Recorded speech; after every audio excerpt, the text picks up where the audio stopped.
छात्र अभिभावक मंच हिमाचल प्रदेश ने बुधवार को निजी स्कूलों में फीस, वर्दी व किताबों की कीमतों में भारी बढ़ोतरी के खिलाफ शिक्षा निदेशालय शिमला के बाहर जोरदार प्रदर्शन किया।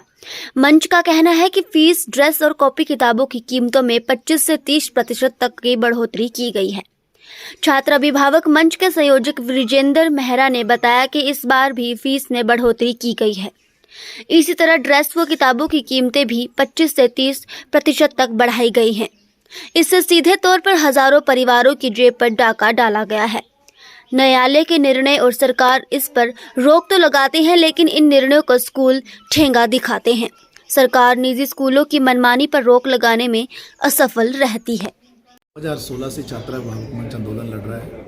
खासतौर पर जो मनमानी लूट है स्कूलों की, भारी फीसें हैं, हर साल फीसों में कई गुना इजाफा हो जाता है, आपको मालूम है, 8% से लेकर 50% भी हो जाता है। और हर साल ये भी देखने में आया है कि जो वर्दियां हैं स्कूलों की और किताबें हैं, उनके रेट में भी 25 से 30% बढ़ोतरी हो जाती है। असल बात क्या है? असल बात ये है कि हमारे देश के अंदर जो कानून है, सुप्रीम कोर्ट की जो जजमेंट्स हैं, माननीय हिमाचल प्रदेश उच्च न्यायालय की जो जजमेंट है 27 अप्रैल 2016 की, ये सारे के सारे कानून और जो माननीय न्यायालयों की जो जजमेंट्स हैं, ये किसी भी तरीके से व्यापारीकरण पर रोक लगाती हैं स्कूलों की। लेकिन हम क्या देखते आए हैं कि जो सरकार के आदेश भी हैं और न्यायालयों की जो जजमेंट्स हैं, उसको भी धत्ता बताकर जो स्कूल मनमानी करते हैं। और इसीलिए जो आज से 5-6 साल पहले जितनी फ़ीस थी स्कूलों से, उससे दुगना से भी ज़्यादा हो गई है फ़ीस।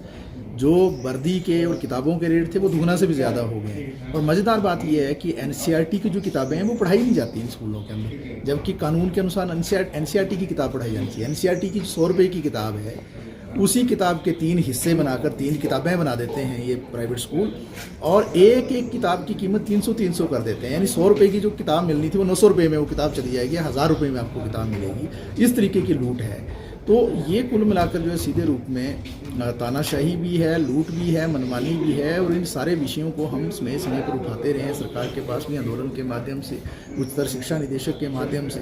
बीच में जब हम आंदोलन करते हैं तो कुछ अधिसूचनाएं भी जारी हो जाती हैं, लेकिन उन अधिसूचनाओं को लागू करवाने का जो जिम्मा रहता है विभाग का और सरकार का, उसमें सरकार कहीं ना कहीं चूक जाती है। हम लगातार इस बात को कहते रहे हैं कि अगर निजी स्कूलों को संचालित करना है, इन पर अंकुश लगाना है, भारी फीसों पर रोक लगानी है, तरह तरह के जो चार्जेस के नाम ही इतने ज़्यादा हो गए, आपको मालूम ही नहीं है कितने चार्जेस हैं।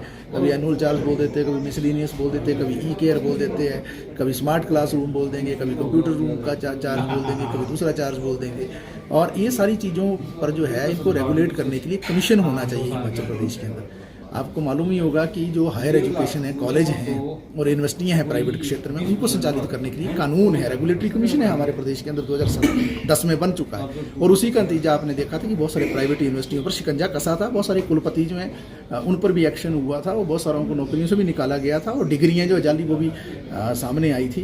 तो अगर इस तरीके का रेगुलेटरी कमीशन और कानून स्थापित हिमाचल प्रदेश के अंदर हो जाता, तो ये जो 3415 स्कूल हैं हिमाचल प्रदेश के अंदर प्राइवेट क्षेत्र में, और जिसमें 7 लाख से ज़्यादा विद्यार्थी जो है पढ़ रहे हैं, और जिनके 10 लाख से ज़्यादा अभिभावक हैं, 17 लाख लोगों का मसले पर पुरानी सरकार तो ज़रा भी गंभीर नहीं थी। नई सरकार की ओर से भी हम कोई पहलकदमी नहीं देख रहे हैं। कल कैबिनेट है, हमारा आग्रह रहेगा सरकार से कि कैबिनेट के अंदर इस विषय को लें, और उसके बाद जो अभी बजट सत्र भी होने वाला है, उसमें इस मुद्दे को प्राथमिकता पर लेकर जो है रेगुलेटरी कमीशन और कानून की स्थापना करें।